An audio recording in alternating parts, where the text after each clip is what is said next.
Slow your roll as e-bike and e-scooters increase in popularity. Emergency rooms are also seeing a surge in the number of injuries. New this morning, 9 News reporter Brianna Fernandez is live outside of Advent Health Porter. Brianna, what type of injuries are doctors seeing?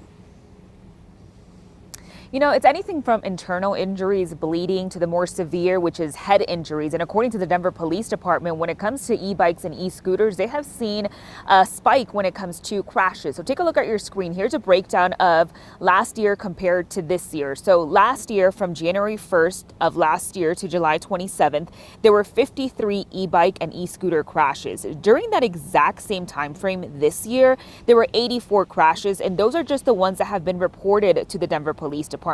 According to officials, they say many of these crashes involving electric scooters and e-bikes don't get reported because either the injury is minor or those involved in the crash report it online, and then that goes straight to the DMV. Also, since these modes of transportation are not cars, if an e-scooter or e-bike crashes into, let's say, a curb, officials say it's not considered a vehicle crash.